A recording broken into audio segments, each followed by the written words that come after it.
कहाँ की उपलब्धि भाई, कहाँ से विश्व गुरु बनने जा रहा है भारत देश।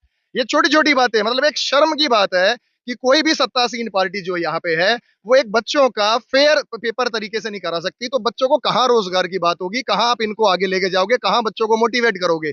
फिर आप कहते हैं कि बच्चे सुसाइड कर ले रहे हैं, बच्चे नेगेटिव थॉट्स के साथ आगे जा रहे हैं। तो इस स्थिति में नहीं होगा तो और क्या होगा। ये चुनाव का भी सबसे बड़ा मुद्दा रोजगार पर ही होता है, सर शिक्षा पर और जो रोजगार के तो बहुत बड़े बड़े वादे करके चुनाव जीत लिए जाते हैं, लेकिन 5 साल तक इन बच्चों को इनसे की कोई सुध नहीं लेता। हम क्यों रोड पर है सर, हम अपनी क्लास छोड़ के आए हैं, हम अपना बिजनेस धंधा जो भी हम कर रहे थे वो छोड़ के यहाँ इन बच्चों के साथ इसलिए हैं कि भाई ये बच्चे जब पढ़ेंगे लिखेंगे तभी देश आगे बढ़ेगा। हम पर अपने किसी स्वार्थ के लिए यहाँ पर मौजूद नहीं है। हम डंडे खाने आए हैं, हम यहाँ धरने पे बैठने आए हैं, सुबह से हमने पानी तक नहीं पिया, सुबह से खाना हम नहीं खा पाए, इसलिए यहाँ पर है कि इन बच्चों का कुछ भला हो। कम से कम सरकार तो जागे।